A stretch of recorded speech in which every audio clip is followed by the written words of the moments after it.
Hello everyone, this is doctor Sam, hope everyone is fine. देखिए, date तो आप लोगों के पास कंफर्म हो गया, लेकिन सिलेबस के हवाले से बहुत सारे स्टूडेंट्स पूछ रहे हैं कि इसमें कौन कौन सी चेंजेस आ सकती हैं और हम अपनी तैयारी को किस तरफ लेके जाएं। ठीक है, क्योंकि थ्रू आउट द कंट्री जो है एक ही डेट पे आप लोगों का टेस्ट होगा।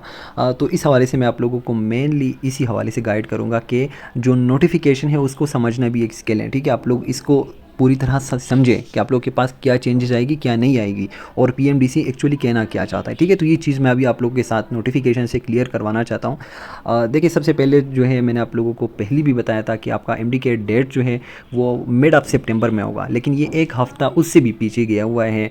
ठीक है, मिड ऑफ सितंबर से एक हफ़्ता और भी पीछे, तो 22 सितंबर हैं। ठीक है, अब इसमें मीटिंग में जो सिलेबस के हवाले से जो बातें कही गई हैं, तो आप लोग उनको गौर से देखें, क्योंकि बहुत सारे स्टूडेंट ऐसे कह रहे हैं कि अभी तो टाइम हमारे पास कम है, अब हम कैसी तैयारी करेंगे, सिलेबस में ये चेंजेस आएगी, वो आएगी, पूरी कंट्री में एक ही डे पे टेस्ट होगा, तो क्या ये कहाँ से तैयारी, क्या हमारी प्रोविंशियल तैयारी किस तरह है, ठीक है, नहीं है, गलत है।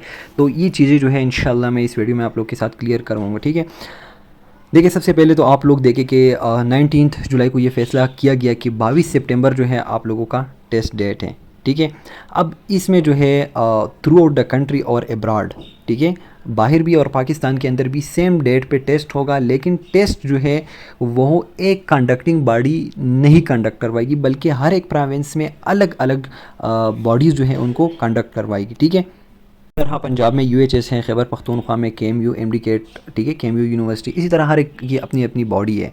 अब देखिए कि the council has decided that the syllabus of the MDCAT will be uploaded next week. ठीक है, on the website and registration portal will be open for registration. तो यहाँ पे स्टूडेंट्स जो है उनको लगा कि यार सिलेबस जो है वो अपलोड होगा नेक्स्ट वीक। ठीक है, और उसमें इतनी सारी चेंजेस आएगी, हमारे पास टाइम कम है।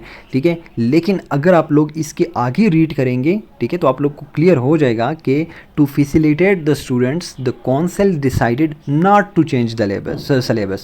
ठीक है, to facilitate the students, the council decided not to change the syllabus, so the MDCAT syllabus will remain unchanged and will be the same as last year. ठीक है, तो काउंसिल की तरफ से जो डिसीजन लिया गया है वो ये है कि MDCAT सिलेबस चेंज नहीं होगा।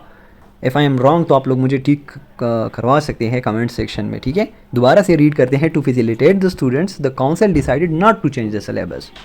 ठीक है, तो MDCAT syllabus will remain unchange. तो ये क्लियर कट बात है कि आप लोग पुरानी सिलेबस के मुताबिक ही काम करें।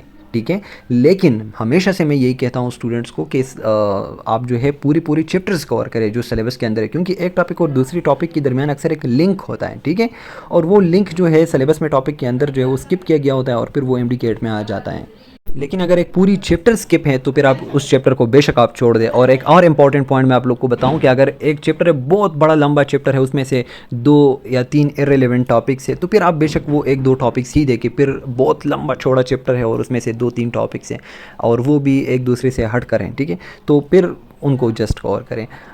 तो यही सारी चीज़ें हैं जो मैं आप लोग को बता देता हूँ। स्टार्ट से ही मैंने आप लोग को बताया था कि सिलेबस में कोई चेंज नहीं आएगा, क्योंकि सिलेबस में इतनी जल्दी चेंजेस नहीं आती। ठीक है, मोस्ट प्रोबेबली नेक्स्ट ईयर भी शायद ये सेम ही सिलेबस हो। ठीक है, और अगर चेंजेस लेके आते हैं तो फिर स्टार्ट से अनाउंस करना होता है। ठीक है, तो इंशाल्लाह आप लोगों का जो है सेम सिलेबस के अंदर जिस तरह तैयारी आप लोगों ने पकड़ी है उसी तरह ही तैयारी करें। ठीक है, और जितने हो सकते हैं अभी आप लोग रिवीजन एंड MCQ प्रैक्टिस आप जितना कर सकते हैं तो आप लोग करें। ठीक है, and sorry for being so late, I was busy and hopefully see you soon. Thank you so much.